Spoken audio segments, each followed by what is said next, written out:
Good morning, children. Welcome to our physics class. I hope all of you are fine. Let us start. We will continue chapter 17, stars and solar system. Under that, today we will learn about constellations. You must be familiar with the term constellations. You have been doing it since class 4th and 5th. So what are constellations? Constellation is a group of stars that forms a recognizable or an imaginary shape. It is not any group of stars.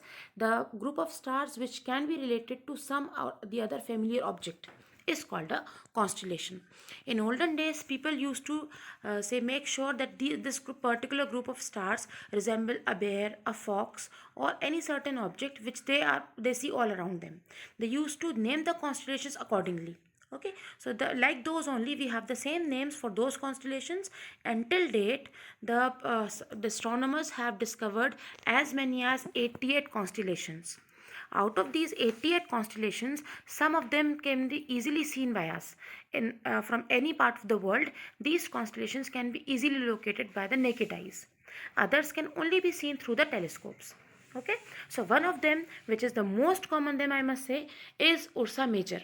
Okay, Ursa Major is also called a Big Dipper or a Great Bear.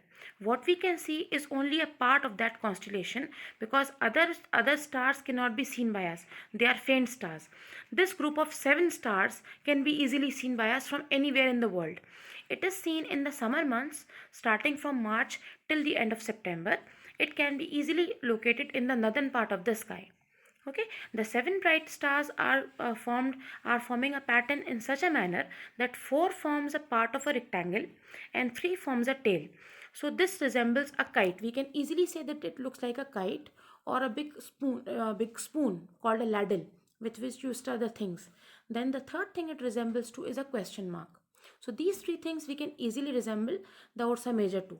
Big Bear we cannot because we cannot see the faint star surrounding it. Now, when we start numbering the Ursa Major, the stars of the Ursa Major, they are numbered in such a way that the first 2 stars are towards your right. That is the front portion of the rectangle. These 2 stars are also called as pointer stars because if we see in the same line of vision, they will point towards the pole star or the north star. Okay, so these are called the pointer stars, with the help of which we can locate the Polaris or pole star. Okay, so Ursa Major is the constellation which helps us to locate the pole star. And still remember, the position of Ursa Major can change, can rotate around the pole star, but the position of the pole star will remain fixed in the sky. Okay, then the pole star does not form a part of the Ursa Major, but it forms the last star of another constellation called Ursa Minor. Ursa Minor, as the name suggests, is a small version of the Ursa Major. It has the same shapes it resembles to, the only difference is of the size. Ursa Minor is smaller in size, the stars are closer to each other, and they are less bright as compared to Ursa Major. But if we have located Ursa Major in the sky, we can also locate Ursa Minor through the pole star. Okay, this we have to remember. The difference is in the size and the brightness of the stars. The third difference is the location of the pole star. Pole star forms a part of the Ursa Minor, but the 2 pointer stars which point towards the pole star forms a part of the Ursa Major. Okay, this is how Ursa Minor looks like, just like Ursa Major. The same rectangle forms the front portion and the tail forms the last portion, and the last star of the tail of Ursa Minor is the pole star. Right? It is in the inverse position as compared to the Ursa Major.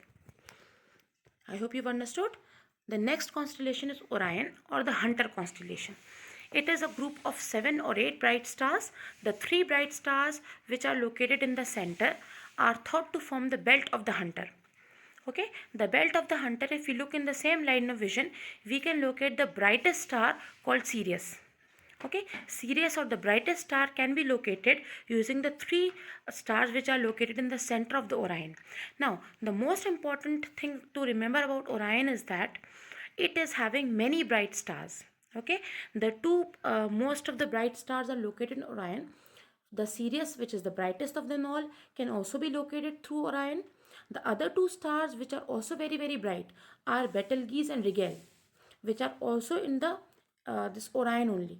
The first star and the fourth star of the constellation are the Betelgeuse and Rigel, which are also very bright stars. Okay. Now, if we look at the Orion, it is the biggest constellation in the sky, very magnificent. Again, it is having many faint stars which we cannot locate. And otherwise, if we have seen the faint stars, the Orion can also resemble the body of a hunter. Okay, the magnificent constellation, very big constellation. In this picture, you can see the Betelgeuse and Rigel also. All these are very, very bright stars. If we cannot see children this Orion, it sometimes look very, very hazy, very bright because of so many bright stars in the Orion. Okay. Now the fourth or the last constellation that we will learn today about is Cassiopeia. Cassiopeia can be seen again in the northern sky during the winter months. Okay, it resembles a distorted W, which is not distorted means the shape is not exactly the same, or inverted M. It resembles a W or inverted M. It is a very small constellation formed by 5 bright stars. Okay. Orion can be seen in the very early part of the night, that is around 8 to 10 o'clock at night in the winter months. Same with Cassiopeia, it can be found in the later part of the night, but during the winter months. Cassiopeia can be seen in the northern part of the sky, whereas Orion can be seen in the southern part of the sky. So out of these 4 constellations, Ursa Major, Ursa Minor and Cassiopeia can be seen in the northern sky towards the north, whereas only Orion or the Hunter constellation can be seen in the southern sky. Okay, I hope this is clear to all of you. Okay children, so we have the Polaris in the center, which appears to be stationary because it is located just above the axis of the earth. It is the only star which does not appear to move. Okay, why it does not appear to move? Because it is located above the axis. So when the earth rotates, Polaris or pole star appears to be stationary. It does not appear to move like other stars. Okay, and it is located in the north direction above the north pole of the earth, and so it can be easily used to show the directions to the navigators, to the sailors, to the travelers. Okay, now first constellation that we learnt about was a major constellation, Ursa Major, consisting of 7 bright stars. The first 2 stars of the constellation, first and second, are called the pointer stars because they can help us to locate the pole star. If we look in the same line of vision, we will be able to locate the pole star, a very bright star as compared to all of them, which will form the last star of another constellation, Ursa Minor, which is a small version of Ursa Major. Okay, this is how we can locate these 2 constellations. Then the third constellation was Orion or Hunter. The 3 bright stars in the center form the belt of the Hunter.